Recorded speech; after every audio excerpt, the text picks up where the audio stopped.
체포라니요. 노인은 정말로 충격을 받은 것 같았다.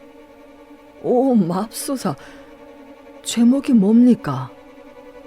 지난달 23일 런던에서 일어난 프랭클린 스커더의 살인 혐의입니다.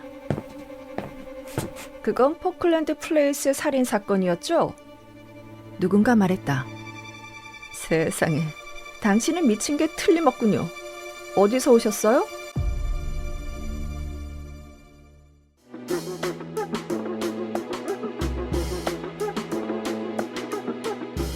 서른아홉 계단. 첩보 스릴러 39계단 마지막 회입니다. 샤론 정님께서 댓글에 주인공 해니의 패기가 마치 007 본드의 젊었을 때 느낌이 든다고 하셨는데 맞아요. 탐정 셜록 홈즈와 액션맨 제임스 본드의 혼합체 첩보 스릴러 39계단은 제1차 세계대전 직전의 유럽을 배경으로 한 긴장감 넘치는 이야기입니다. 앞서 작가 소개가 좀 소홀한 것 같아서 언급하자면 존 버커는 정치가이자 국방부와 외무부에서 주요 역할을 맡았고 영국 정보국장으로도 임명이 되었대요. 그래서 국제정세와 정치적 음모에 대한 깊은 이해를 가지고 있었기에 이런 작품을 쓸 수 있지 않았나 싶어요. 오늘 마지막 회를 좀 더 스릴 있게 즐기기 위해서 가물가물했던 기억을 되살리고자 3부까지 요약하자면 리처드 해니는 아프리카 짐바브웨이에서 재산을 모아 남은 생을 런던에서 보내려 했지만 겨우 몇 달 만에 런던 생활의 지루함을 느끼던 차에 세계가 전쟁으로 치닫고 있다고 확신하는 미국인 스커더를 만나게 되는데요. 스커더는 블랙스톤이라는 국제 조직의 음모를 알고 있으며 그들이 자신의 목숨을 위협한다면서 도움을 요청해요. 이후 스커더는 실제로 해니 아파트에서 살해당합니다. 그리고 해니는 경찰에게는 살인 용의자로 블랙스톤에게는 제거 대상이 되어서 도망다니게 되는데요. 그 숨막히는 순간에도 해니는 스커더의 수첩에 적힌 암호를 해독하며 음모를 파헤치기 위해 노력하죠. 여기까지가 3부까지 진행된 내용이었고요. 이제 마지막 회에서는 39계단의 비밀이 밝혀지고 국제적 음모가 마무리되는데요. 해니가 블랙스톤의 음모를 막고 살인 누명을 벗을 수 있을지 마지막 회 들려줄게요. 그리고요. 여러분께 들려드렸던 39계단은 부랴부랴 전자책으로 만들어서 서점에 올려놨습니다. 혹시 책으로 읽어보고 싶으신 분들은 이 영상창 아래 더보기를 누르시면 서점 링크를 걸어두었으니까요. 참고하시면 좋겠습니다.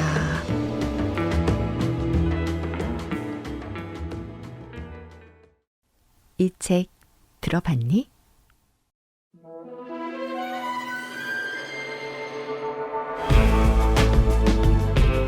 8장 블랙스톤의 등장. 다음 날 아침 8시간의 꿀맛 같은 단잠을 자고 아침 식사를 하러 내려갔을 때 월터 경이 머핀과 마멀레이드를 먹으며 전보를 해독하고 있었는데 어제의 생기는 온데간데 없이 사라진 것 같았다. 당신이 잠자리에 든 후 한참 동안 전화통화를 했어요. 그가 말했다. 내 상사에게 국방부 장관과 통화하도록 했는데 그들이 로이어를 하루 일찍 런던에 도착하게 했다는군요. 이 정보가 확인해줬습니다. 그는 5시에 런던에 도착할 겁니다. 그런데 참 이상하죠. 부참모총장의 암호명이 포커라니. 그는 나에게 따뜻한 요리를 권하며 계속 말했다. 그렇다고 해서 큰 도움이 될 것 같지는 않아요. 당신 친구들이 첫 번째 계획을 알아낼 만큼 똑똑했다면 변경된 계획도 알아낼 만큼 똑똑하겠죠. 어디서 정보가 새고 있는지 알아내야 해요. 로이어 장군의 런던 방문을 알고 있는 사람은 영국에서 5명뿐입니다. 프랑스는 더 적을 거고요. 그들은 이런 기밀을 잘 관리하니까요. 내가 식사하는 동안 그는 계속 이야기했는데 나를 전적으로 신뢰하는 듯 했다. 해군의 배치를 변경할 수 있나요? 내가 물었다. 그럴 수도 있겠죠. 그가 말했다. 하지만 가능하면 그런 일은 피하고 싶군요. 그것은 엄청난 고민의 결과물이고 어떤 변경도 그보다 좋을 수는 없을 겁니다. 게다가 한두 가지 점에서 변경이 불가능해요. 하지만 절대적으로 변경할 필요성이 있다면 특별한 조치를 취할 수도 있을 겁니다. 하지만 문제는 그게 아니란 걸 잘 알죠, 해니. 우리의 적들은 로이어 장관의 주머니를 털거나 유치한 짓을 할 만큼 어리석지 않을 겁니다. 그런 소란을 일으키면 우리가 경계를 강화하게 되리라는 걸 알 테니까요. 그들의 목표는 누구에게도 들키지 않고 정보를 가로채는 거예요. 그래서 로이 장관이 파리로 돌아갈 때도 여전히 극비라고 믿게 만드는 거죠. 만일 그 계획이 실패하면 우리가 의심하게 될 테고 그러면 모든 것을 바꾸리란 걸 알고 있으니까요. 그럼 우린 프랑스인이 다시 돌아갈 때까지 곁에서 지켜야겠군요. 내가 말했다. 그들이 파리에서 정보를 얻을 수 있다고 생각했다면 거기서 시도를 했겠죠. 따라서 그들은 런던에서 승산이 있다고 보고 계획을 세우고 있을 거예요. 로이어 장관은 나의 상관과 저녁을 먹고 우리 집으로 와서 해군의 휘테커, 아서 두루경, 그리고 윈스텔리 장군과 만나게 될 겁니다. 해군 장군께서는 편찮으셔서 쉐링엄으로 요양 가셨어요. 이곳에서 휘테커는 로이어 장관에게 문서를 전달하게 되고 이후 장관은 포츠머스로 이동해 구축함을 타고 프랑스 아브르로 귀환할 거예요. 그의 여정은 평범한 보트 기차로 움직이기에는 너무나 중요하죠. 그가 프랑스에 안전하게 도착할 때까지 한순간도 경호를 게을리하지 않을 겁니다. 휘테커도 로이어 장관을 만날 때까지 최고의 경호를 받게 될 거고요. 이 방법이 우리가 할 수 있는 최선이고 실패할 가능성은 거의 없어 보입니다. 하지만 솔직히 말해서 엄청나게 긴장되는군요. 카롤리데스의 암살 사건은 유럽 각국의 외교 관계에 심각한 영향을 미칠 테니까요. 아침 식사 후 그는 내가 차를 운전할 수 있는지 물었다. 오늘은 허드슨의 옷을 입고 내 운전사가 되어주셔야겠습니다. 마침 제격도 비슷하군요. 이 일은 해니 씨도 관여되어 있으니 우린 신중하게 움직여야 해요. 우리의 적들은 과로로 휴식을 취하고 있는 공무원의 시골 별장도 그냥 넘어가지는 않을 테니까요. 내가 처음 런던에 왔을 때 차 한 대를 구입해서 잉글랜드 남부를 돌아다니며 즐거운 시간을 보낸 적이 있어 이곳 지리에 대해 어느 정도 알고 있었다. 그래서 나는 월터경을 태우고 바스기를 따라 런던으로 돌아왔다. 그날은 숨이 턱턱 막히는 6월의 아침이었고 오후엔 더 더워질 것 같았지만 방금 물을 뿌린 거리의 작은 마을을 지나고 템스강 주변 정원을 지날 때는 정말 상쾌했다. 나는 정확히 11시 반에 퀸 앤스케이트에 있는 월터경의 집에 그를 내려주었다. 집사는 짐을 가지고 기차를 타고 올라오고 있었다. 그가 가장 먼저 나를 런던 경시청으로 데려갔다. 거기서 우리는 점잖은 신사를 만났는데 마치 깔끔하게 면도한 변호사 같았다. 포틀랜드 플레이스에 살인자를 데려왔어요. 월터경이 나를 소개하자 그는 씁쓸한 미소를 지었다. 대단한 선물이 될 뻔했는데요, 블리번트. 이분이 며칠 동안 우리 부서 경찰이 관심을 가졌던 리처드 해니 씨겠군요. 해니 씨는 또 다른 흥미를 끌 거야. 그는 할 이야기가 많지만 지금은 아니네. 몇 가지 중대한 이유로 그의 이야기를 들으려면 앞으로 4시간을 기다려야 하거든. 그 후에는 여러분들이 흥미로워할 이야기를 듣게 될 거야. 그러니 해니 씨가 더 이상 불편을 겪지 않도록 해줬으면 하네. 그 약속은 바로 실행되었다.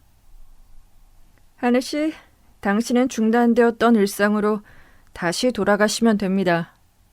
그가 말했다. 아마도 더 이상 거주하고 싶지 않겠지만 아파트가 당신을 기다리고 있고 당신의 하인도 여전히 그곳에 있습니다. 당신은 공개적으로 수배당하지 않았으니 공개적으로 무죄를 선언할 필요도 없어요. 하지만 당신이 원한다면 해드릴 수도 있습니다. 나중에 자네 도움이 필요할 수도 있네, 맥길리 브레이. 우리가 경시청을 떠날 때 월터 경이 말했다. 그리고 월터 경은 나를 놓아주었다. 내일 나를 만나러 와요, 해니. 조용히 지내야 한다는 말은 하지 않아도 알 겁니다. 내가 당신이라면 곧장 잠자리에 들겠어요. 아마도 밀린 잠이 많을 테니까요. 그리고 블랙스톤의 눈에 띄지 않게 조심해야 해요. 안 그러면 문제가 생길 수 있습니다. 나는 묘한 기분이 들었다. 처음에는 자유의 몸이 되어 아무것도 두려워하지 않고 원하는 곳으로 갈 수 있다는 게 기분 좋았다. 범죄자가 되어 도망 다닌 지 한 달밖에 되지 않았지만 그것으로 충분했다. 나는 샤보이 호텔에 들러 아주 신중하게 메뉴를 골라 훌륭한 점심을 먹고 그곳에서 제공하는 최고의 시가를 피웠다. 하지만 여전히 긴장감이 느껴졌다. 라운지에서 누군가 나를 쳐다보면 나는 흠칫 놀랐고 그들이 살인사건을 생각하고 있는 건 아닌지 걱정되었다. 그 후 나는 택시를 타고 북런던까지 멀리 이동했다. 들판과 빌라, 테라스를 지나 슬럼가와 비좁은 거리들을 걸어 돌아왔는데 거의 2시간이 걸렸다. 그동안 내 불안감은 점점 더 심해졌다. 나는 뭔가 엄청난 일들이 일어나고 있거나 일어날 것 같은 느낌이 들었고 이 모든 일의 중심에 있던 내가 그 일에서 벗어나 있다는 느낌이 들었다. 로이어 장군은 도버에 도착할 것이고 월터 경은 영국에서 이 비밀을 알고 있는 몇몇 사람들과 계획을 세우고 있을 것이며 어딘가 어둠 속에서 블랙스톤이 움직이고 있을 것이다. 나는 위험과 임박한 재앙을 느꼈고 나 혼자만이 그것을 막을 수 있고 나 혼자만이 그 재앙과 싸울 수 있다는 묘한 느낌도 들었다. 하지만 나는 이제 그 게임에서 벗어나 있었다. 내각 장관들과 해군 본부의 제독들이 참여하는 회의에 내가 불려갈 일은 없었으니까. 나는 사실 나를 쫓던 3명의 적들과 만날 수 있으면 좋겠다는 생각이 들었다. 그러면 상황을 진전시킬 수 있을 것 같았다. 나는 그들과 저속한 싸움을 벌이고 싶다는 강한 욕구가 느껴졌고 그들과 맞서 싸워 무언가를 쳐 부수고 싶었다. 나는 급격히 기분이 가라앉고 있었고 아파트로 돌아가고 싶지 않았다. 언젠가는 돌아가야 했지만 아직은 충분한 돈이 있었기 때문에 돌아가는 것은 다음날 아침으로 미루고 그날 밤은 호텔에서 묵기로 했다. 저녁 내내 짜증이 가시지 않았다. 나는 점원가의 한 레스토랑에서 저녁을 먹었지만 더 이상 배가 고프지 않아 코스 요리에 손도 대지 않았다. 베르고뉴 와인 한 병을 거의 다 마셨지만 여전히 기분은 나아지지 않았다. 끔찍한 불안감이 나를 사로잡았다. 나는 특별히 똑똑하지 않은 평범한 사람이었지만 어쩐지 이 일을 해결하는데 내가 필요하다는 확신이 들었다. 내가 없으면 모든 것이 엉망이 될 것 같았다.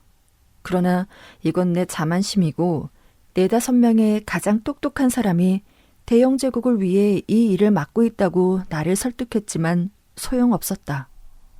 마치 어떤 목소리가 무언가 행동하지 않으면 다시는 잠들지 못할 것이라고 내 귀에 계속 속삭이는 것 같았다. 결국 9시 반쯤 나는 퀸앤스케이트로 가기로 마음먹었다. 아마 들어가지 못할 가능성이 크겠지만 그래도 시도해보는 것이 마음 편할 것 같았다. 점원가를 걸어 내려가다가 듀크가 모퉁이에서 젊은 남자 무리를 지나쳤다. 그들은 야외복을 입고 있었고 어딘가에서 저녁을 먹고 음악홀로 가는 중이었다. 그들 중 한 명은 마미 듀크 조플리였다. 그는 나를 보고 멈춰섰다. 세상에, 살인자다. 그가 외쳤다. 이봐, 저자를 잡아! 저자가 포틀랜드 플레이스 살인 사건의 범인 헨이라고! 그는 내 팔을 붙잡았고 다른 사람들이 내 주위로 몰려들었다. 나는 문제를 일으킬 생각은 없었지만 짜증이 나서 바보 같은 짓을 하고 말았다.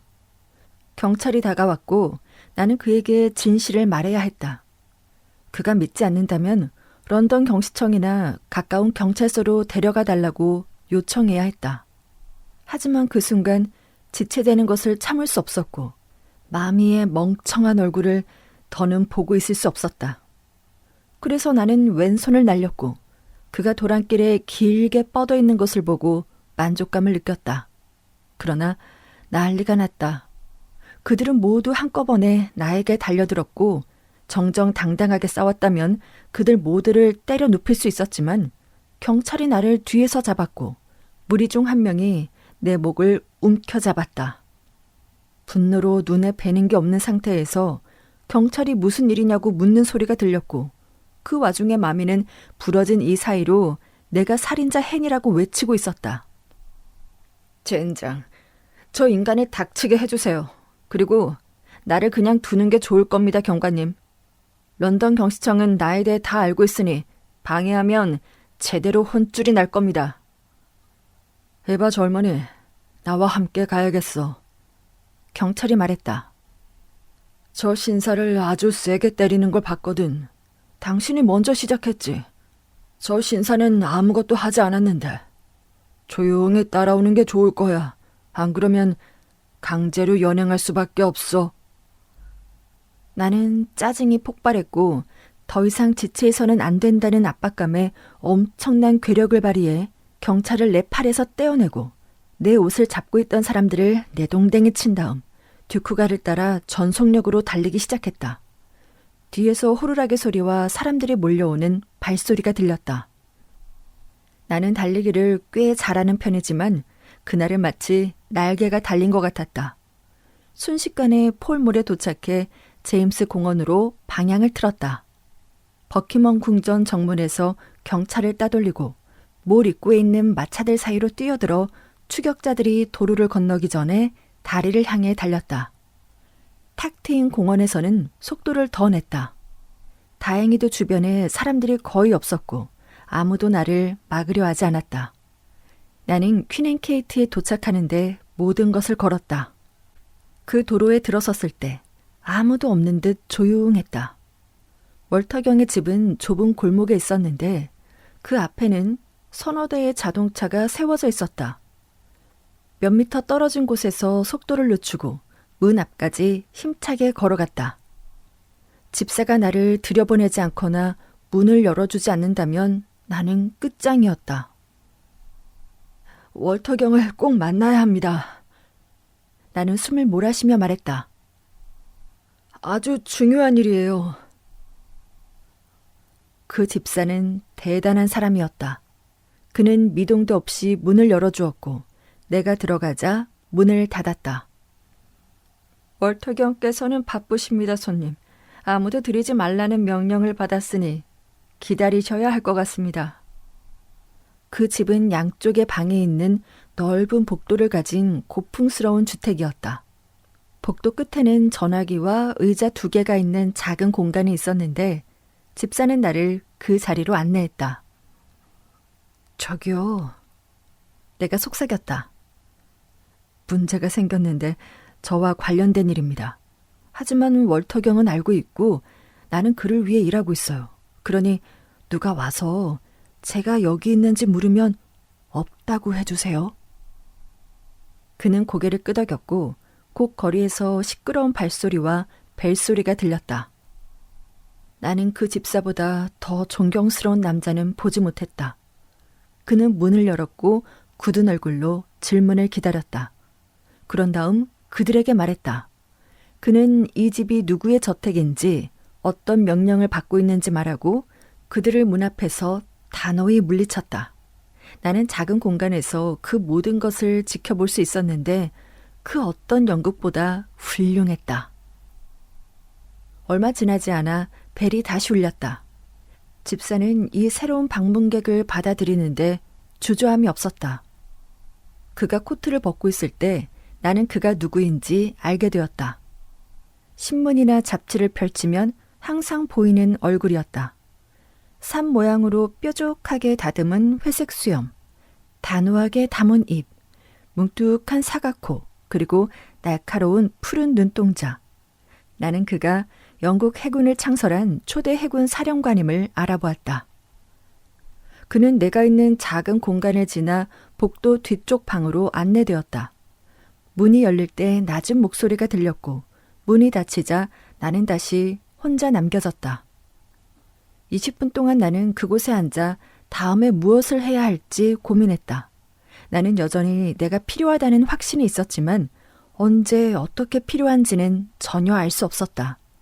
나는 계속 시계를 들여다봤고 10시 반이 지나자 회의가 곧 끝날 것 같다는 생각이 들었다. 15분 후면 로이어 장관은 포츠머스로 향하는 도로를 따라 이동해야 했다. 그때 벨이 울리는 소리가 들렸고 집사가 나타났다. 뒤쪽 방의 문이 열리고 사령관이 나왔다. 그는 내 옆을 지나가면서 내 쪽을 힐끗 보았고 잠시 우리는 서로의 얼굴을 마주 보았다. 잠깐이었지만 내 심장을 뛰게 하기에 충분했다. 나는 그 위대한 인물을 본 적이 없었고 그도 나를 본 적이 없었다. 그러나 그 짧은 순간 동안 그의 눈은 반짝였는데 나를 알아본 것 같았다. 그 미세한 깜빡임은 본능적으로 나타났다가 사라졌으며 그는 나를 지나갔다. 내 머릿속에는 온갖 상상이 떠올랐고 그가 나간 뒤 문이 닫히는 소리가 들렸다. 나는 전화번호를 집어들고 그의 집 번호를 찾아보았다. 바로 연결되었고 하인의 목소리가 들렸다. 사령관님 계십니까? 내가 물었다. 그분께서는 반 시간 전에 돌아오셨고 지금은 주무십니다. 오늘 밤 몸이 편찮으셔서요. 메시지를 남기시겠습니까? 라는 목소리가 들렸다. 나는 전화를 끊고 의자에 주저앉았다. 이 일에서 내 역할은 아직 끝나지 않았다. 아슬아슬했지만 나는 제 시간에 도착한 것이다. 한순간도 지체할 수 없었기에 나는 뒷방 문으로 당당히 걸어가 노크도 없이 들어갔다. 원탁에 앉은 5명의 놀란 얼굴이 나를 올려다보았다. 거기에는 월터 경과 사진만으로 본 적이 있는 국방장관 드류가 있었다.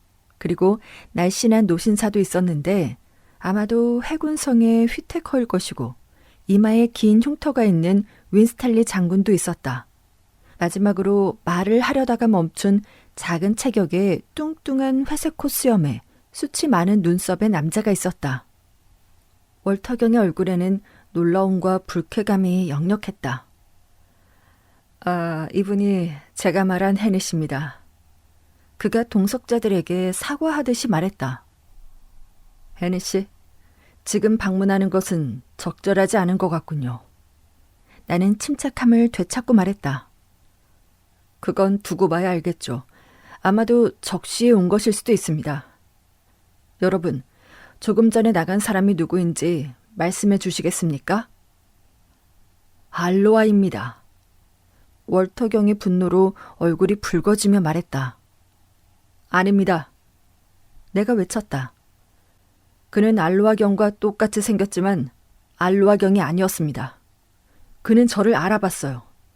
지난 한 달 내에 저를 만난 적이 있는 사람입니다.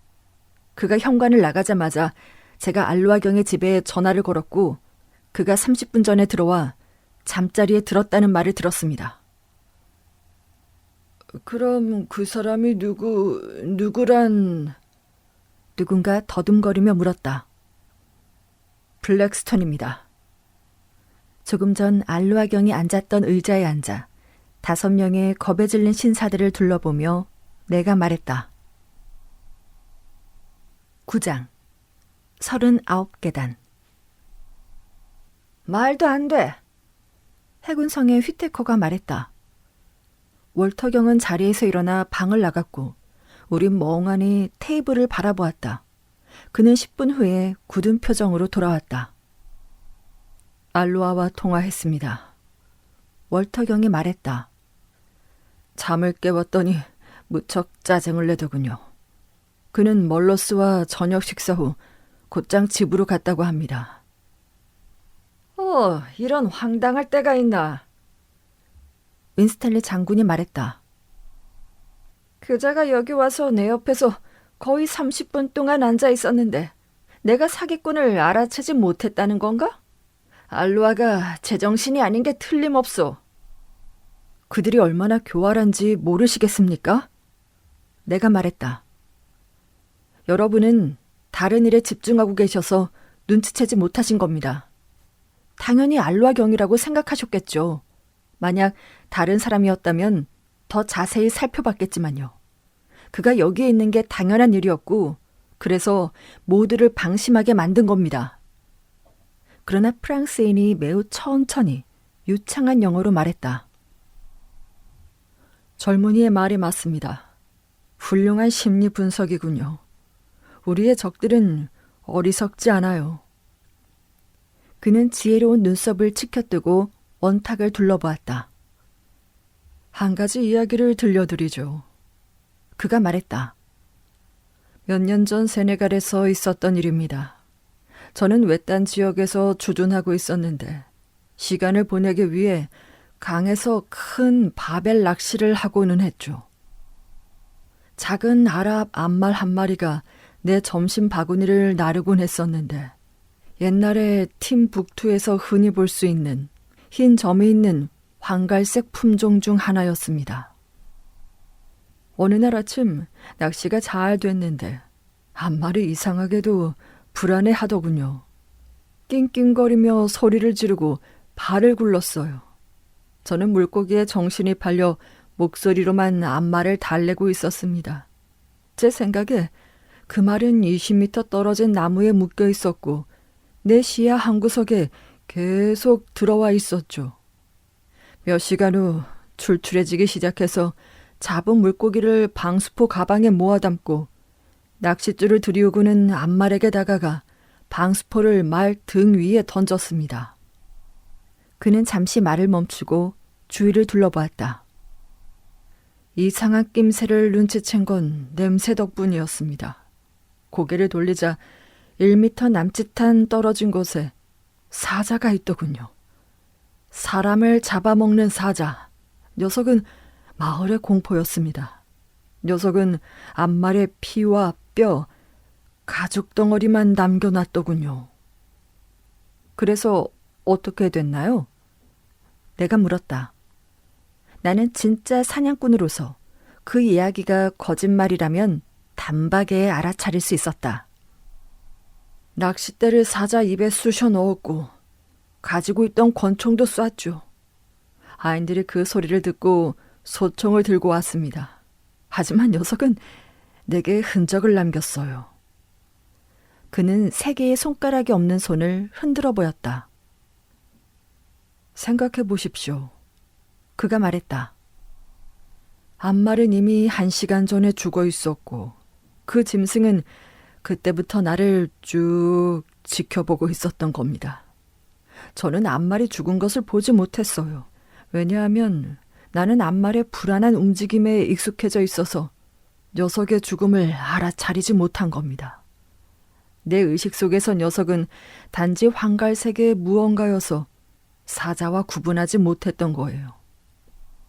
여러분, 감각이 예민한 초원에서 제가 실수했다면 바쁘고 정신없는 도시 사람들이 실수하지 않을 이유가 있겠습니까? 월터 경은 고개를 끄덕였다. 아무도 그를 반박할 수 없었다. 하지만 이해가 안 됩니다. 윈스탈리가 말했다. 그들의 목적은 우리 모르게 이 배치 정보를 얻는 것이었습니다. 우리 중 한 명이 오늘 밤 만남을 알로아에게 언급하기만 하면 모든 사기가 드러날 텐데요. 월터 경이 건조하게 웃으며 말했다. 알로아를 선택하다니 그들의 통찰력이 대단하군요. 우리 중 누가 그에게 오늘 밤일에 대해 이야기하겠습니까? 아니면 그가 이 이야기를 먼저 언급할 가능성이 있기는 합니까? 나는 과묵하고 성미가 급하다는 총사령관의 평판을 떠올렸다. 나를 당황하게 한 한 가지는 장군이 말했다. 그 스파이 녀석에게 이 방문이 무슨 도움이 됐을까요? 그는 몇 페이지에 달하는 숫자와 낯선 이름을 머릿속에 담아갈 수 없었을 겁니다. 그것은 어려운 일이 아닙니다. 프랑스인이 대답했다. 훌륭한 스파이는 사진 같은 기억력을 훈련받습니다. 당신의 마콜레이처럼요.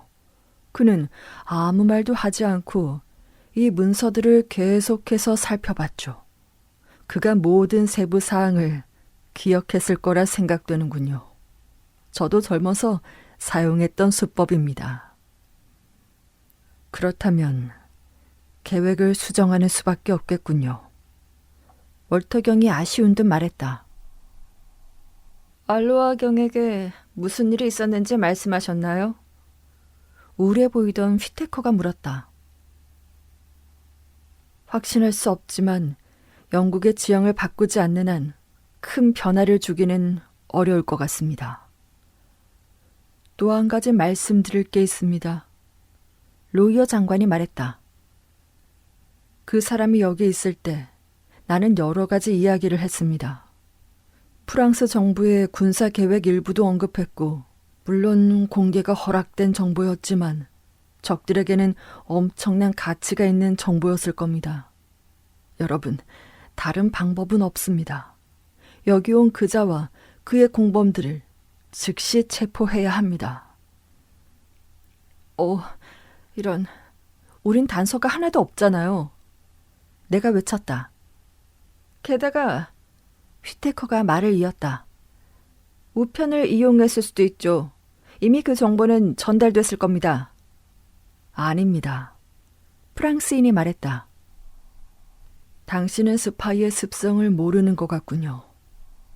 그들은 직접 만나 보상받고 정보를 전달합니다.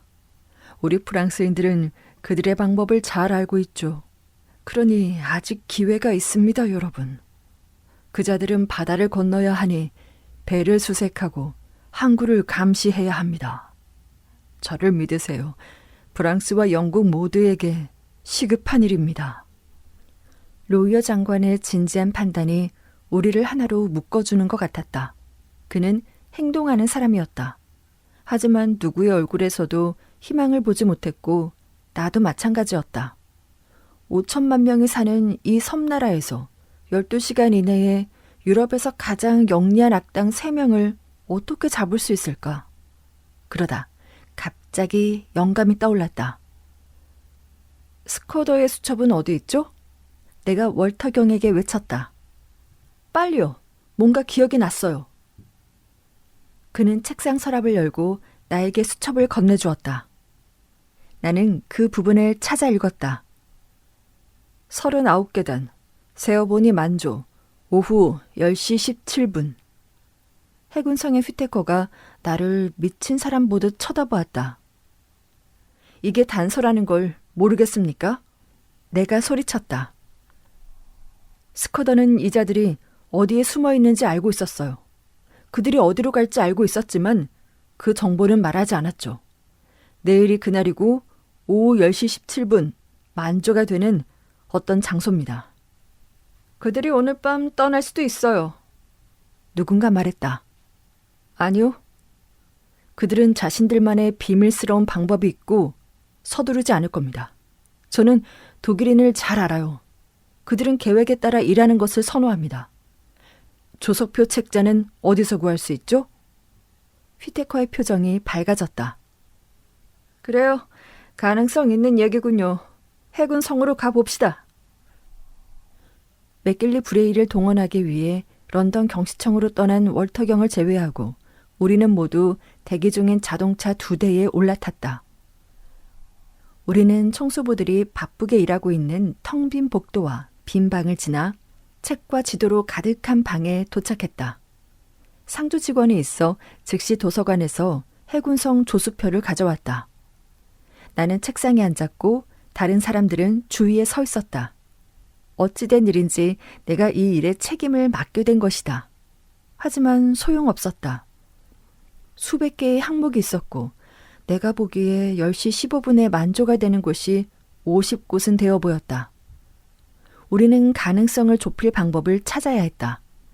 나는 머리를 감싸쥐고 생각했다. 이 미스터리를 풀 방법이 분명히 있을 것이다. 스커더가 계단이라고 말한 것은 무슨 의미가 있을까? 나는 부두의 계단을 생각했지만 그런 의미였다면 숫자를 언급하지 않았을 것 같았다. 여러 계단이 있는 장소여야 하고 그중 하나가 39개의 계단으로 다른 계단과 구별되는 장소여야 한다. 그러다 문득 떠오른 생각이 있어 증기선 출항 일정을 찾아보았다. 오후 10시 17분에 대륙으로 떠나는 배는 없었다. 만조가 왜 중요했을까? 만약 그것이 항구라면 조수가 중요한 작은 장소이거나 아니면 대형 선박일 것이다. 하지만 그 시간에 정기적으로 출항하는 증기선은 없었고 그들이 일반 항구에서 큰 배로 이동할 것 같지는 않았다. 그래서 조수가 중요한 작은 항구이거나 어쩌면 항구가 아닐 수도 있었다. 하지만 작은 항구라면 계단이 무엇을 의미하는지 알 수 없었다. 내가 본 어떤 항구에도 계단이 여러 개 있는 곳은 없었다. 특별한 계단이 있는 장소이며 조수가 10시 17분에 가득 차는 곳이어야 했다. 전체적으로 볼 때 그 장소는 약간 개방된 해안인 것 같았지만 계단은 역시나 나를 혼란스럽게 했다. 그 후 나는 더 넓은 관점에서 다시 생각해 보았다. 급히 독일로 떠나려는 사람이 신속하고 비밀스럽게 움직이기 위해서는 어디로 가야 할까?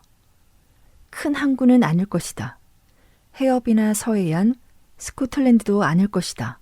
왜냐하면 런던에서 출발해야 하니까. 나는 지도에서 거리를 측정하고 그들의 입장에서 생각해 보았다.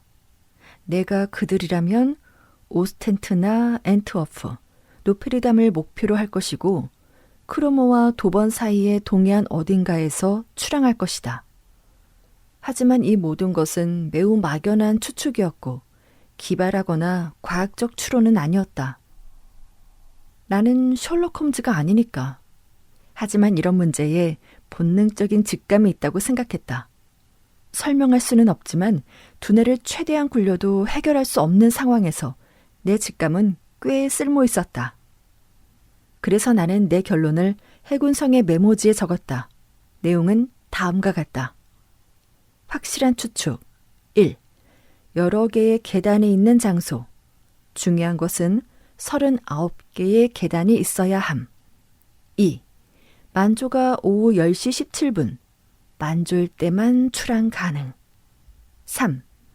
부두 계단이 아니므로 항구는 아님. 4. 오후 10시 17분에 출항하는 정기 야간 증기선은 없음.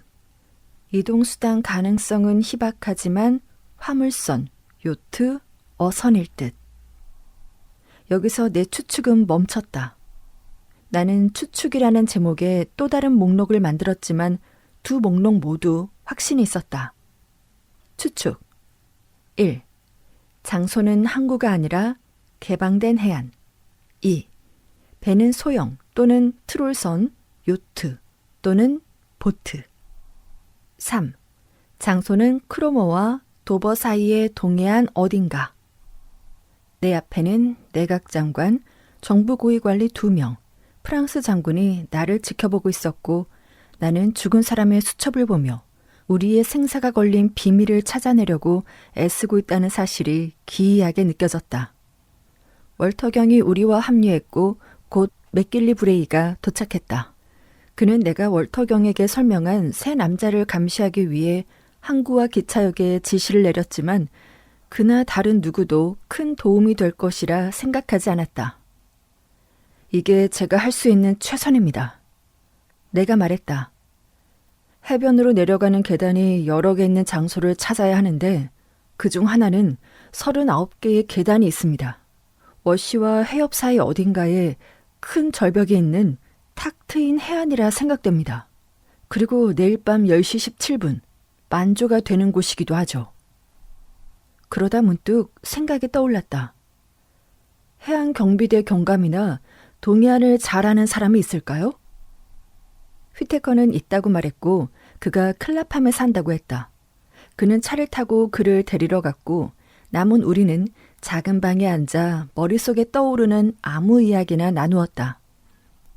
나는 파이프에 불을 붙이고 다시 한번 모든 것을 되짚어 보았고 뇌에 지가 날 때까지 검토하고 또 검토했다. 새벽 1시쯤 해양 경비대원이 도착했다. 그는 해군 장교처럼 보이는 훌륭한 노신사였고 우리 일행에게 매우 공손했다. 나는 국방부 장관에게 그를 질문하도록 했는데 내가 직접 질문하면 무례해 보일 수 있다고 생각했기 때문이다. 동해안 지역에 절벽이 있고 해변으로 내려가는 여러 계단이 있는 장소를 알고 있나? 그는 잠시 생각했다. 어떤 종류의 계단을 말씀하시는 건가요, 장관님? 절벽 사이로 도로가 뚫린 곳도 많은데 대부분 도로에는 한두 개의 계단이 있습니다. 아니면 일반 계단, 말하자면 처음부터 끝까지 계단으로 이루어진 평범한 계단을 말씀하시는 건가요? 아서경이 나를 바라보았다. 평범한 계단을 말하는 겁니다. 내가 말했다. 그는 1, 2분 정도 생각했다. 생각나는 곳이 없습니다. 잠시만요. 노퍽에 있는 브레틀샴이라는 곳이 있습니다. 골프장 옆에 계단이 몇 개 있어서 신사들이 잃어버린 공을 찾으러 내려가곤 합니다. 그곳은 아닙니다. 내가 말했다. 그렇다면 해안 산책로가 많이 있습니다. 해변 휴양지마다 그런 곳이 있죠. 나는 고개를 저었다. 그보다 더 은밀해야 합니다. 내가 말했다. 그렇다면 다른 곳은 생각나지 않습니다. 물론 러프가 있긴 합니다만 그게 어디죠? 내가 물었다. 브래드게이트에서 가까운 켄트에 있는 큰 곳입니다. 하얀 석회암 절벽이 있는 곳이죠. 절벽 위에는 많은 빌라가 있고 몇몇 집에는 개인 해변으로 내려가는 계단이 있습니다. 아주 고급스러운 장소이며 그 지역 주민들은 혼자 지내는 걸 좋아하죠. 나는 조속표를 펼쳐 브래드게이트를 찾았다. 그곳의 만조는 6월 15일 오후 10시 27분이었다. 드디어 단서를 찾았군요. 나는 흥분해서 외쳤다. 러프의 만조를 어떻게 알 수 있을까요? 제가 말씀드릴 수 있습니다. 해양 경비대원이 말했다. 제가 바로 이달에 그 지역에 집을 빌린 적이 있었고 밤에 심해 낚시를 나가곤 했습니다. 러프의 만조는 브래드게이트보다 10분 빠릅니다. 나는 수첩을 덮고 주위를 둘러보았다. 만약 그 계단 중 하나가 39개의 계단이라면 우린 이 미스터리를 해결한 겁니다, 여러분. 내가 말했다. 월터경, 차를 빌려주시고 도로 지도를 주세요. 맥길리 브레이가 10분만 시간을 내어주시면 내일을 위한 준비를 할 수 있을 것 같습니다. 내가 이렇게 주도하는 것이 우스운 일이었지만 그들은 개의치 않는 듯 보였는데 어쨌든 나는 처음부터 이 일에 관여했으니까. 게다가 나는 거친 일을 하는 데 익숙했고 이 뛰어난 신사들이 그것을 모를 리 없었다. 나에게 임무를 준 사람은 로이어 장군이었다. 저는 그가 말했다. 해니 씨에게 이 일을 맡기게 되어 다행이라고 생각합니다. 3시 반이 되자 나는 켄트의 달빛이 비치는 울타리를 지나 맥길리 브레이의 최고 요원을 옆자리에 태우고 질주하고 있었다. 10장. 바다로 모여드는 여러 무리. 분홍빛과 푸른빛이 감도는 6월의 아침. 브레이드 게이트의 그리핀 호텔에서 잔잔한 바다 너머 등대가 보였는데 너무 멀리 있어서 종 부표 정도의 크기로 보였다. 남쪽으로 몇 킬로미터 더 가면 해안에서 훨씬 가까운 곳에 작은 구축함이 정박해 있었다. 해군에 있었던 맥길리 브레이의 부하 스케이프는 그 배를 알고 있어서 배의 이름과 지휘관을 나에게 알려주었고 나는 월터경에게 전보를 보냈다. 아침 식사 후 스케이프는 집주인으로부터 러프 절벽 계단 출입문 열쇠를 받았다. 나는 그와 함께 모래사장을 따라 걸었고 그가 대여섯 개의 절벽을 조사하는 동안 나는 절벽 한 구석에 앉아 있었다. 눈에 뜨고 싶지 않아서였지만 그 시간, 그 장소는 꽤 한산했고 해변에 있는 동안 갈매기들 외에는 아무것도 보이지 않았다. 그가 모든 계단을 조사하는데 1시간이 넘게 걸렸고 그가 종이를 들여다보며 나에게 다가오는 것을 보았을 때 내 심장은 멎을 것만 같았다. 이 문제의 성공 여부가 내 추측의 정확성에 달려 있었으니까. 그는 다른 계단 수를 큰 소리로 읽었다. 34개, 35개, 39개, 42개, 45개, 그리고 절벽이 낮아지는 곳은 21개였습니다. 나는 일어나 소리를 지를 뻔했다. 우린 서둘러 마을로 돌아가 맥길리 브레이에게 전보를 보냈다. 나는 6명의 남자가 필요했고 그들이 지정된 여러 호텔에 나누어 머물도록 지시했다. 그런 다음 스케이프는 39개의 계단에 있는 집을 조사하기 위해 나섰다. 그가 돌아와 전한 소식은 나를 혼란스럽게 하면서도 안심시켰다. 그 집은 트라팔가 로즈라고 불렸고 애플턴이라는 은퇴한 주식 중개인 노신사의 소유라고 부동산 중개인이 말해주었다. 애플턴 씨는 여름철에 그곳을 자주 찾았고 지금도 일주일째 머무르고 있다고 했다. 스케이프는 노신사에 대한 정보를 많이 얻지는 못했지만 그는 항상 정기적으로 공과금을 납부하고 지역 자선단체에 $5를 기부하는 정직한 노신사라고 했다. 스케이프는 재봉틀 대리인인 척하며 그 집 뒷문까지 들어간 것 같았다. 그 집에는 요리사, 하녀, 가정부 3명의 하인이 있었고 그들 모두 중산층 가정에서 볼 수 있는 평범한 사람들이었다. 요리사는 수다스러운 사람이 아니라서 곧 문을 닫아버렸지만 스케이프는 그녀가 아무것도 모른다고 확신했다. 옆집은 은신하며 관찰하기 좋은 새 집이었고 반대편 빌라 정원은 손질되지 않은 덤불이 자라 있었다. 나는 스케이프의 망원경을 빌려 점심 전에 러프 절벽 길을 따라 산책하러 나갔다. 빌라가 줄지어선 뒤쪽 골프장 외곽에 몸을 숨기고 지켜보기 좋은 장소를 찾았다. 거기서 절벽 꼭대기를 따라 잔디밭이 펼쳐져 있었고 사이사이에 의자가 놓여 있었으며 해변으로 내려가는 계단에는 작은 사각형 모양의 난간이 있었다. 트라팔가 로지가 아주 잘 보였는데 베란다가 있는 붉은 벽돌 빌라로 뒷마당에는 테니스 잔디밭이 있었고 앞에는 마게라이트와 제라늄으로 가득한 평범한 바닷가 꽃밭이었다.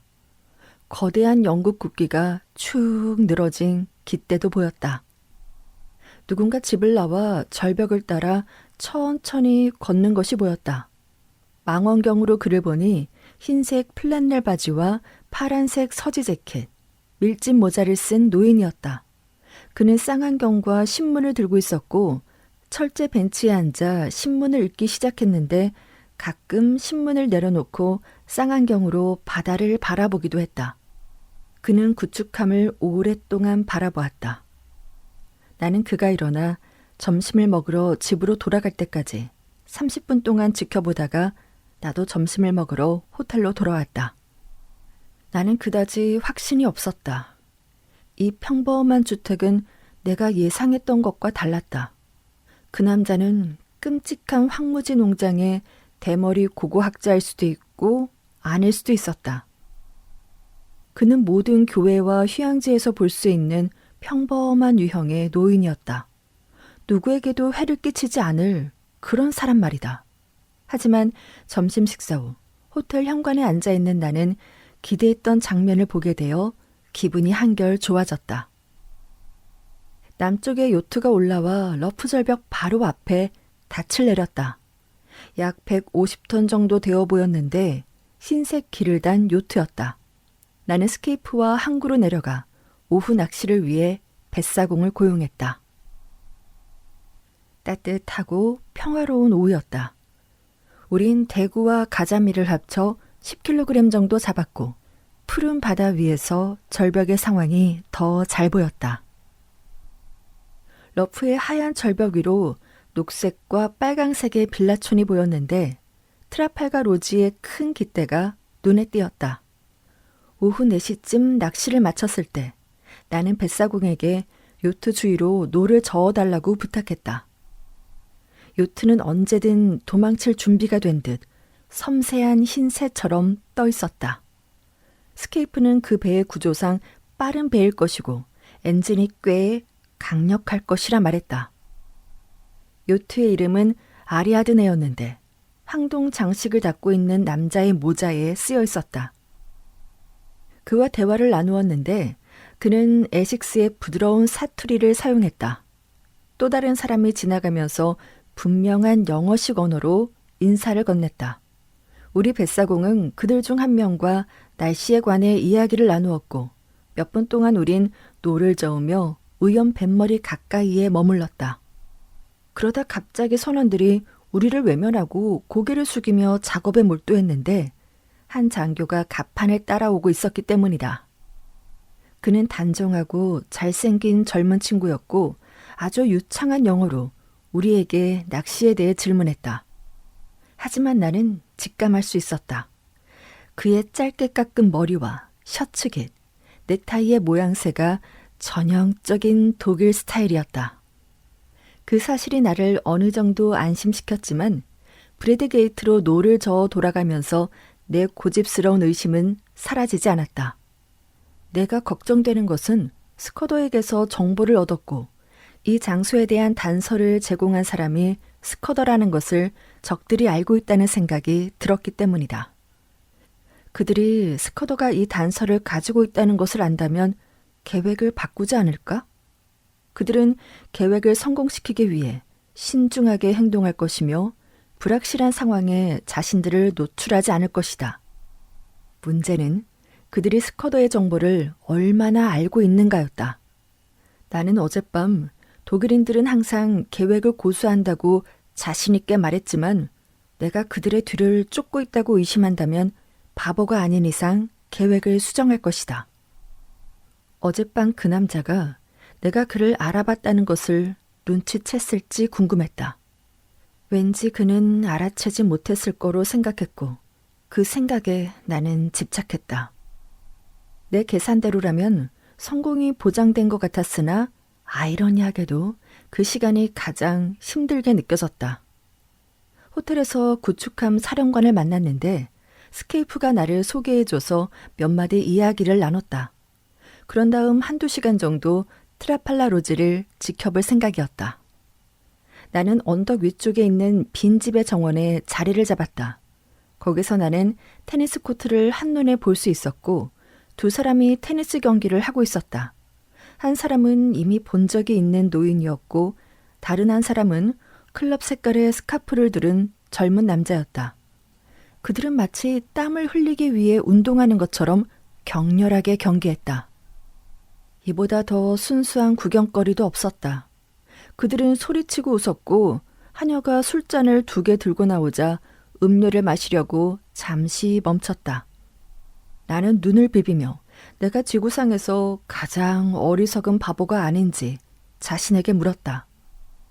비행기와 자동차로 스코틀랜드 황야에서 나를 쫓던 사람들, 특히 지독한 고고학자에게는 음흉하고 사악한 기운이 있었다.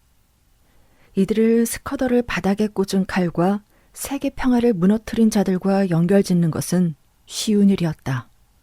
그러나 여기 무고한 2 시민이 운동을 하고 있었고 곧 실내로 들어가 경제나 물가에 관해 이야기하고 최근 크리켓 점수와 스포츠 경기 결과를 이야기하며 소박한 저녁 식사를 할 예정이었다. 나는 독수리와 매를 잡기 위한 그물을 만들고 있었는데 보라, 2마리의 통통한 집박이가 그 안으로 들어와 버렸다. 곧이어 3번째 인물이 도착했는데 자전거를 타고 온 젊은 남자로 그는 등에 골프채 가방을 메고 있었다. 그는 테니스 잔디밭으로 걸어갔고 선수들로부터 열렬한 환영을 받았다. 분명히 그들은 그를 놀리고 있었고 그들의 농담은 지독히도 영국적이었다. 그리고 나서 통통한 남자가 비단 손수건으로 이마에 땀을 닦으며 목욕을 해야겠다고 말했다. 나는 그의 말을 직접 들었다. 난 완전히 땀범벅이 됐어. 거품 목욕을 해야지. 때와 함께 내 핸디캡이 쏙 줄어들 거야 봐. 내일 골프장에서 한 홀에 한 타씩 더 칠 수 있는 기회를 줄게. 이보다 더 영국적인 농담은 있을 수 없었다. 그들은 모두 집으로 들어갔고 나는 완전히 바보가 된 기분이었다. 이번에는 완전히 헛다리 짚었다. 이 사람들이 연기를 하고 있을 수도 있지만 그렇다면 그들의 관객은 어디 있을까? 그들은 내가 30m 떨어진 진달래밭에 앉아있다는 사실을 모른다. 이 3명의 남자는 그저 보이는 그대로의 사람들이다. 평범한 게임을 즐기는 교외의 영국인. 피곤해 보이지만 지루할 정도로 순진한 사람들이었다. 그들은 3명이었다. 한 명은 나이가 많고 한 명은 통통하며 한 명은 마르고 까무잡잡했다. 그들의 집은 스커더가 메모에 남긴 특징과 맞아떨어졌고 800m 떨어진 곳에는 적어도 한 명의 독일 장교가 있는 증기 요트가 있었다. 나는 카롤리데스가 죽은 것과 대재앙에 떨고 있는 유럽, 그리고 앞으로 몇 시간 내에 일어날 일을 불안해하고 있는 사람들을 떠올렸다. 어딘가에서 심각하고 혼란스러운 상황이 벌어지고 있다는 것에 의심의 여지가 없었다. 블랙스톤이 승리하고 이 6월의 밤이 넘어가면 끝장이다. 내가 할 수 있는 일은 하나뿐이다. 아무 의심 없는 듯 앞으로 나아가는 것이고 만약 내가 바보가 되더라도 멋지게 해내는 것이었다. 내 생애에서 이렇게 하기 싫은 일을 마주한 적이 없었다. 차라리 불아오는 소총을 들고 무정부주의자들의 소굴에 들어가거나 장난감 총을 들고 달려오는 사자와 맞서는 게 더 나았을 것이다. 3명의 유쾌한 영국인들이 있는 그 행복한 집에 들어가 그들에게 게임은 끝났다 라고 선언하면 그들은 나를 얼마나 비웃을 것인가. 하지만 갑자기 로디지아에서 피터 피나르라는 노인에게서 들었던 이야기가 다시 떠올랐다. 그는 내가 알고 있는 최고의 정찰병이었고 존경받는 인물이 되기 전에는 종종 당국에 수배되고는 했다. 피터와 변장에 대한 문제를 논의한 적이 있었는데 그때 나에게 인상 깊은 이야기를 해주었다. 그는 지문과 같은 절대적인 신원 확인 방법을 제외하고 도망자가 변장을 잘하면 보통의 신체적 특징만으로는 그 사람을 식별하기 어렵다고 했다. 그는 염색한 머리나 가짜 수염 같은 유치한 것들을 비웃었고 변장에서 유일하게 중요하다고 강조한 것은 분위기였다. 도망자가 새로운 환경에 잘 적응하고 그 환경에 맞는 행동과 태도를 보이면 세상에서 가장 영리한 탐정도 혼란스럽게 만들 수 있다는 것이다. 그리고 한 번은 검은 코트를 빌려 입고 교회에 가서 자신을 찾던 남자와 찬송가를 함께 봤지만 자신을 알아보지 못했다는 이야기도 덧붙였다. 만약 피터가 점잖은 사람들과 함께 있는 것을 본 적이 있는 추격자였다면 그를 알아봤을 것이다. 하지만 그는 피터가 술집에서 권총을 쏴 불을 끄는 모습만 봤을 뿐이다. 피터의 이야기를 떠올리면서 그날 처음으로 진정한 위안을 얻었다. 피터는 지혜로운 노인이었고 내가 쫓고 있는 그들은 특출난 집단의 뛰어난 자들이었다.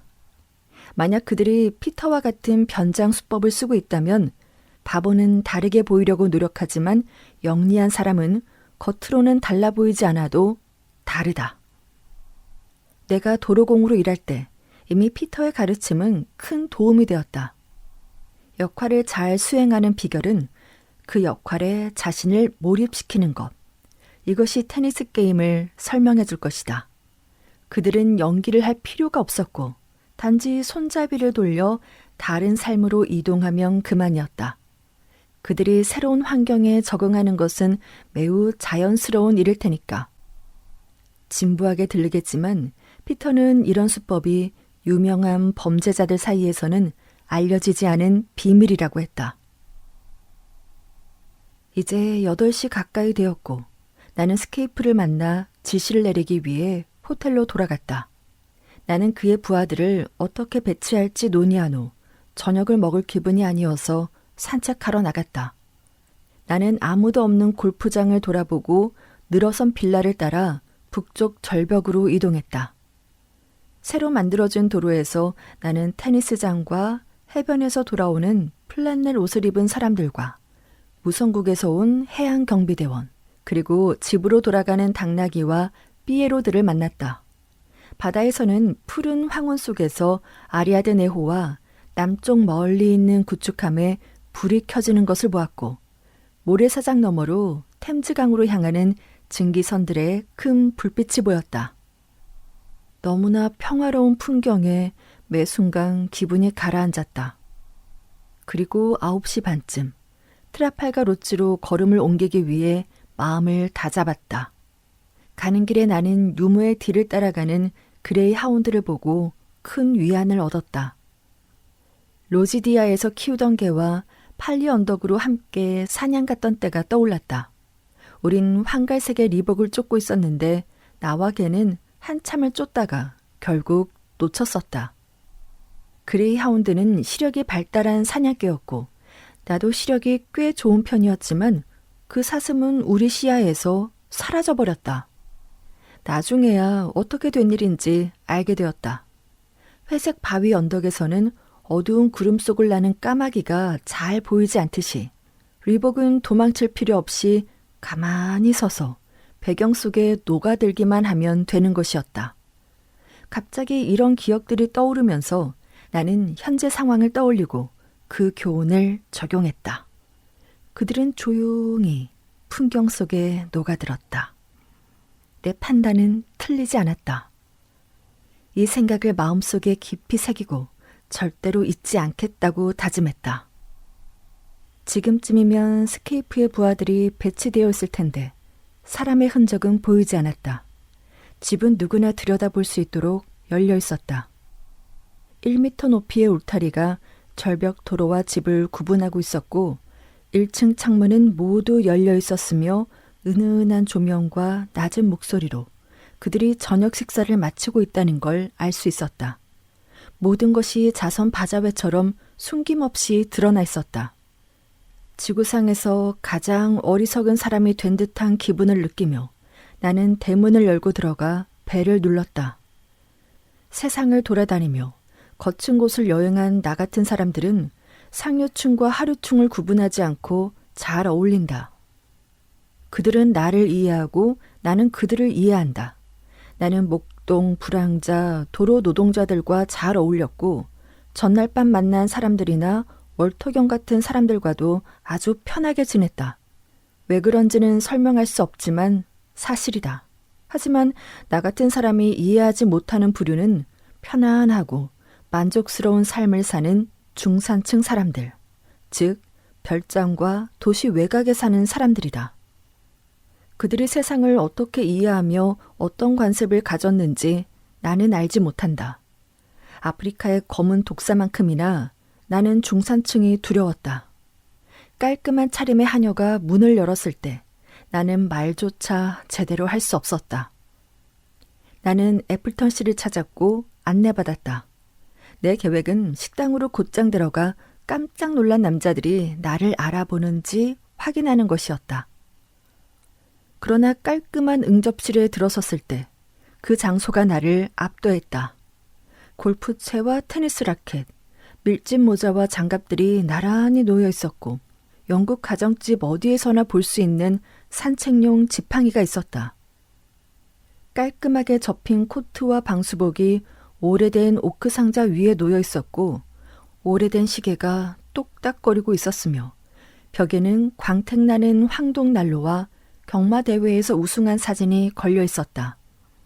그곳은 성공의 교회처럼 너무나 전통적인 영국의 가정집이었다. 하녀가 내 이름을 물었을 때 나는 아무 생각 없이 이름을 말했고 그녀는 홀 오른쪽에 있는 흡연실로 나를 안내했다. 그 방은 더 영국적이었다. 벽난로 위에 걸린 액자 속 단체 사진이 보였는데 영국 공립학교나 대학교에서 찍은 사진이었다.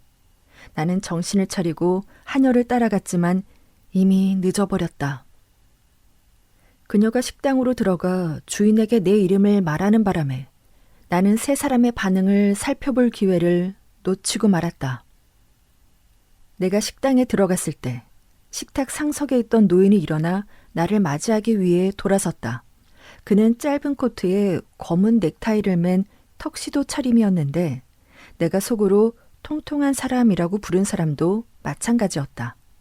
세 번째 사람, 그러니까 어두운 얼굴을 한 사람은 파란색 정장에 부드러운 흰색 칼라, 그리고 어떤 클럽이나 학교를 상징하는 색상의 스카프를 두르고 있었다. 노인의 매너는 완벽했다. 해니 씨? 그가 망설이는 듯 물었다. 나를 만나러 오셨나요? 잠시만요. 잠깐 실례하겠네. 곧 돌아오지. 흡연실로 가시죠. 비록 자신감은 없었지만 나는 억지로라도 밀어붙이며 의자를 끌어당겨 앉으며 말했다. 우리 전에 만난 적이 있는 것 같죠? 그리고 제 용건을 아실 거로 생각합니다. 방 안의 조명은 어두웠지만 내가 볼 수 있는 한 그들의 얼굴은 연기를 아주 잘 해내고 있는 것 같았다. 아마도 노인이 말했다. 내 기억력이 좋지 않아서 죄송하지만 당신의 용건을 말씀해 주셔야 할 것 같군요. 그렇다면 내가 말했다. 그리고 그 순간 내가 바보같이 말하고 있다고 느껴졌다. 게임은 끝났습니다. 당신들 체포영장을 가져왔으니까요. 체포라니요. 노인은 정말로 충격을 받은 것 같았다. 체포? 오, 맙소사. 제목이 뭡니까? 지난달 23일 런던에서 일어난 프랭클린 스커더의 살인 혐의입니다. 그런 이름은 처음 들어보는데. 노인이 의아한 듯한 목소리로 말했다. 그건 포클랜드 플레이스의 살인 사건이었죠? 누군가 말했다. 그 기사를 읽은 적이 있어요. 세상에, 당신은 미친 게 틀림없군요. 어디서 오셨어요? 런던 경시청입니다. 내가 말했다. 잠시 침묵이 흘렀다. 노인은 접시를 응시하며 호두를 만지작거리고 있었고 당황스럽다는 듯 순진한 표정을 짓고 있었다. 그러나 통통한 사람이 말을 꺼냈다. 그는 마치 말을 고르는 사람처럼 약간 더듬었다. 당황하지 마세요, 삼촌. 그가 말했다. 이건 말도 안 되는 실수지만 가끔 이런 일이 일어나기도 하고 쉽게 해결할 수 있어요. 우리의 무죄를 입증하는 것은 어렵지 않을 거예요. 저는 5월 23일 해외에 있었다는 것을 증명할 수 있고 밥은 요양원에 있었으니까요. 삼촌은 런던에 계셨지만 무엇을 하고 계셨는지 말씀하실 수 있잖아요. 그래, 퍼시. 물론 그건 쉬운 일이야. 23일은 아가사 결혼식 다음 날이었지. 어디 보자. 내가 뭘 하고 있었더라. 아침에 워킹에서 올라와 찰리 사이먼스와 클럽에서 점심을 먹었지. 그리고 맞아. 어부들과 저녁을 먹었어. 기억나는구나.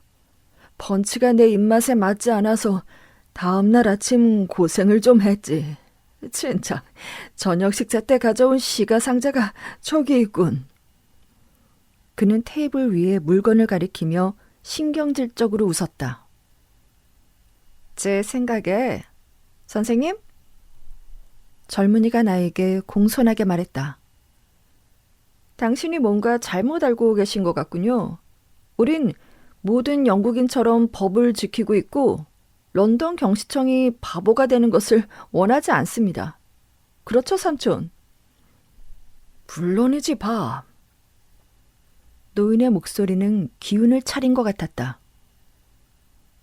물론 우린 당국을 돕기 위해 할 수 있는 모든 것을 할 겁니다. 하지만 이건 좀 너무하는군요. 이 상황을 어떻게 받아들여야 할지 모르겠어요. 넬리가 얼마나 낄낄댈지. 통통한 사람이 말했다. 그녀는 항상 삼촌에게 아무 일도 일어나지 않아서 지루해 죽을 거라고 했잖아요. 그런데 이제 제대로 한 건 생겼네요. 이렇게 말하고는 재미있다는 듯 크게 웃었다. 맞아요. 생각해보세요. 클럽에서 이야기하면 멋진 이야깃거리가 될 거예요. 하니 씨, 제 무죄를 증명하려면 화를 내야 하는데 너무 웃기네요. 나를 놀라게 한 걸 용서할 뻔했어요. 당신이 너무 심각해 보여서 내가 잠결에 사람을 죽이고 다닌 줄 알았다니까요. 그건 연기가 아니었다. 너무나 당황스러울 정도로 진심이었다. 가슴이 철렁 내려앉았고 첫 번째 든 생각은 사과하고 이 자리를 떠나는 것이었다. 하지만 나는 끝날 때까지 끝난 게 아니라고 자신에게 말했다. 비록 내가 영국의 웃음거리가 되더라도 말이다. 식탁의 촛대 불빛은 밝지 않았고 나는 혼란스러움을 감추기 위해 일어나 문으로 걸어가 전등을 켰다. 갑작스러운 불빛에 그들은 눈을 깜빡였고 나는 세 사람의 얼굴을 자세히 살펴보았다. 그러나 알아낸 것은 없었다. 한 사람은 나이가 많은 대머리였고 한 사람은 뚱뚱했고 한 사람은 어두운 피부에 마른 체형이었다. 겉모습은 그들이 스코틀랜드에서 나를 쫓던 세 사람이 아니라고는 할 수 없었지만 그들의 신원을 식별할 수 있는 것이 아무것도 없었다. 도르공이었을 때 두 사람의 얼굴을 봐두었고 네드 앤슬리였을 때 노인의 얼굴을 보았지만 기억력도 좋고 관찰력도 좋은 내가 왜 확신할 수 없는지 알 수 없었다. 그들은 자신들이 주장하는 대로 보였고 나는 그들 중 한 명도 확신할 수 없었다. 벽에는 판화가 걸려 있었고 벽난로 위에는 턱받이를 두른 노부인의 그림이 있는 아늑한 식당에서 나는 그들을 황야의 무법자들과 연결할 만한 아무런 단서도 찾을 수 없었다. 내 옆에는 은으로 된 담배 상자가 있었고 그것이 세이트비드 클럽의 퍼시벌 애플턴 씨가 골프 대회에서 우승해서 받은 것임을 알게 되었다. 나는 그 집에서 뛰쳐나가지 않으려고 피터 피나르 노인을 떠올리며 그를 의지해야 했다. 자, 노인이 정중하게 말했다. 자세히 보니 이제 안심이 됩니까, 선생? 나는 아무 말도 할 수 없었다. 이 터무니없는 일을 그만두는 것이 선생의 의무에 도움이 되길 바랍니다. 불만은 없지만 선량한 사람들에게 이런 상황이 얼마나 불쾌한 일인지 잘 아실 겁니다. 나는 고개를 숙였다. 젠장. 이건 너무 심한 거 아닌가요? 젊은 사람이 말했다. 우리를 경찰서로 데려갈 건가요? 뚱뚱한 사람이 물었다. 그게 가장 좋은 방법일지 모르지만 당신은 지역 경찰서로는 만족하지 않을 것 같네요. 나는 당신에게 영장을 보여달라고 할 권리가 있지만 그렇게까지는 하지 않을게요. 그저 당신은 당신의 의무를 다하고 있는 것뿐일 테니까요. 하지만 이건 정말이지 어이없는 상황이라는 건 인정하겠죠? 이제 어떡할 거죠? 잠복하고 있는 경찰들을 불러 그들을 체포하거나 내 실수를 인정하고 물러나는 것 외에 할 수 있는 일이 없었다. 나는 세 사람의 얼굴에서 느껴지는 결백을 넘어서 솔직한 표정과 순수한 분위기에 매료당했다. 오, 피터 피나르. 나는 속으로 신음하고 자책하면서 그들에게 용서를 구할 뻔했다. 그동안 우린 브릿지 게임을 하는 게 어때요? 통통한 사람이 말했다. 그럼 하니 씨에게 생각할 시간을 줄 수 있고 마침 한 명이 더 필요했거든요. 게임할 줄 아시죠? 나는 마치 클럽에서 초대받은 것처럼 수락했다. 이 모든 상황이 나를 매혹했다. 우리는 카드 테이블이 준비된 흡연실로 갔고 담배와 음료를 권유받았다. 나는 마치 꿈을 꾸듯 테이블에 앉았다. 창문은 열려 있었고 달빛이 절벽과 바다를 노란 빛으로 가득 채우고 있었다. 내 머리에도 달빛이 비치고 있었다. 그들은 평정심을 되찾고 골프 클럽하우스에서나 들을 수 있을 것 같은 소거를 섞어 이야기를 나눴다. 그때 나는 눈을 동그랗게 뜨고 앉아 눈을 이리저리 굴리며 상황을 파악하기 위해 애쓰고 있었던 것 같다. 내 파트너는 피부가 검은 젊은이였고 나는 브릿지를 꽤 잘하는 편이었지만 그날 밤에는 정말 형편없었던 것 같다. 그들은 내가 혼란스러워하고 있다는 것을 알아차린 것 같았는데 그 상황이 그들을 더욱 편하게 만든 것 같았다. 나는 계속 그들을 쳐다봤지만 그들은 내게 아무 말도 하지 않았다.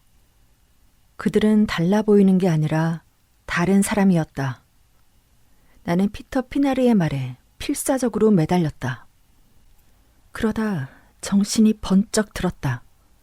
노인은 시가에 불을 붙이기 위해 손을 내렸다. 그는 바로 담배를 집지 않고 잠시 의자에 앉아 손가락으로 무릎을 두드렸다. 그 동작은 내가 황야의 농장에서 노인 앞에 서 있었을 때 그의 하인들이 내 귀에 총을 겨누고 있던 순간을 떠올리게 했다. 카드를 보고 있었다면 놓쳤을 아주 짧은 순간이었지만 나는 그 순간을 놓치지 않았다. 순식간에 머릿속이 맑아진 것 같았다. 내 머릿속 먹구름이 걷히고 나는 새 남자를 온전히 알아보게 되었다. 벽난로 위의 시계가 10시를 알렸다. 세 사람의 얼굴이 내 눈앞에서 비밀을 드러내는 것 같았다. 젊은 남자가 살인자였다. 이제 나는 그 남자에게서 보았던 유쾌함 대신 잔인함과 무자비함을 보았다. 나는 그가 스커더를 칼과 함께 바닥에 꽂았다고 확신했다. 카롤리데스에게 총알을 박은 것도 그의 동료일 것이다. 뚱뚱한 남자의 얼굴은 내가 보는 동안 이목구비가 흐려졌다가 다시 만들어지는 것 같았다. 그는 얼굴이 없었고 그가 원할 때마다 쓸 수 있는 수백 개의 가면이 있었다. 그 사람은 뛰어난 배우였다. 아마도 전날 밤 마주쳤던 알로아경일 수도 있고 아닐 수도 있다. 그러나 그것은 중요하지 않았다. 나는 그가 스커더를 처음으로 미행하고 명함을 남긴 사람이 아닐까 궁금했다. 스커더는 추격자가 혀짧은 소리를 낸다고 했는데 이자는 혀짧은 소리를 내도 공포스러울 것 같았다. 하지만 노인은 그 중에서도 최고였다. 그는 조직의 브레인이었고 냉철하며 증기망치처럼 무자비했다. 이제 내가 제정신을 차리고 보니 그의 어디를 보고 자비로움을 느꼈는지 궁금했다. 그의 턱은 차가운 강철 같았고 그의 눈은 비인간적인 광채로 빛났다. 나는 게임을 계속했지만 마음속에는 더 큰 증오가 솟구쳤다. 숨이 막힐 것 같았고 파트너가 말을 걸어도 대답할 수 없었다. 그들과 더 이상 함께 있을 수 없었다. 밥, 시간을 봐. 노인이 말했다. 기차 시간이야. 밥은 오늘 밤 런던으로 돌아가야 하거든요. 그는 나를 향해 덧붙였다. 그 목소린 이제 지옥에서 온 악마의 소리처럼 끔찍하게 들렸다. 시계를 보니 거의 10시 반이 다 되어가고 있었다. 기차 여행은 미뤄야 할 것 같은데요? 내가 말했다. 젠장. 젊은 남자가 말했다. 나는 당신이 이제 그 헛소리는 집어치운 줄 알았는데 난 꼭 가야 해요. 내 주소를 알려줄게요. 원하면 신원 확인도 하고요. 아니, 당신은 여기 있어야 합니다. 그 순간 그들은 상황이 절박하다는 것을 깨달았을 것이다. 그들의 유일한 기회는 내가 바보짓을 하고 있다고 믿게 하는 것이었지만 그 계획은 실패했다. 하지만 노인이 다시 말했다. 내가 조카를 위해 보석금을 내줘. 그 정도면 만족하겠습니까, 해니 씨? 내가 잘못 들은 것일까? 노인의 목소리에서 약간의 멈칫거림이 느껴졌다. 아니, 분명히 그랬다.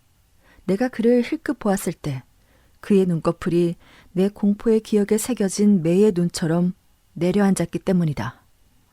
나는 호루라기를 불었다. 순간 불이 꺼졌다. 억센 두 팔이 내 허리를 감싸며 주머니를 덮었다. 총을 가지고 있다고 생각한 모양이었다. 슈넬 프란츠! Das Boot! Das Boot! 독일어로 빨리 프란츠, 보트, 보트라고 한 목소리가 외쳤다.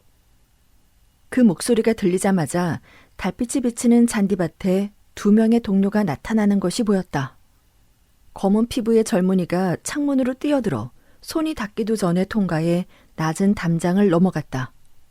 나는 노인을 움켜잡았고 방 안은 사람들로 가득 찬 것 같았다. 통통한 남자가 붙잡히는 것이 보였지만 창밖을 보니 프란츠가 도로를 가로질러 해변 계단 난간 입구로 달려가고 있었다. 한 남자가 그를 뒤쫓았지만 역부족이었다. 계단의 문은 도망자가 지나간 뒤 잠겼고 나는 노인의 목덜미를 붙잡고 계단을 내려가 바다로 향하는 프란츠를 멍하니 바라보고 있었다. 갑자기 노인이 나를 뿌리치고 벽으로 몸을 던졌다. 마치 레버가 당겨진 것 같은 소리가 났다. 그러더니 땅속 깊은 곳에서 낮게 우르릉거리는 소리가 들렸고 창문 너머 계단 통로에서 흰 먼지가 구름처럼 솟아올랐다. 누군가 불을 켰다. 노인은 이글거리는 눈으로 나를 바라보고 있었다. 프란츠는 안전하다. 노인이 외쳤다. 따라가도 소용없어. 그는 도망쳤으니까. 그는 승리했다. 대 슈바르츠슈타인 리스트인데어 지크스트론에 블랙스톤이 승리했다. 노인의 눈은 단순한 승리 이상의 무언가에 도취해 있었다. 맹금류 같은 그의 눈은 자부심으로 불타오르고 있었다. 그의 눈동자가 광기로 타오르자 나는 처음으로 내가 맞서고 있는 이 자가 얼마나 끔찍한 자인지 깨달았다. 이 남자는 단순한 스파이 그 이상이었다. 그는 비뚤어진 방식의 애국자였다. 수갑이 그의 손목에 채워질 때 나는 그에게 마지막 말을 건넸다. 프란츠가 그 승리를 잘 감당하길 바랍니다.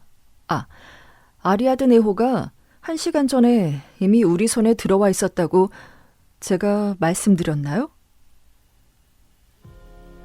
7주 후 전 세계가 알다시피 전쟁이 발발했다. 나는 첫 주에 신군에 입대했고 마타벨리에서의 경험 덕분에 대위 임관을 받았다. 하지만 나는 카키색 군복을 입기 전에 가장 큰 활약을 했다고 생각한다. It's another day to live another fairy tale. It's another night to drink and then forget.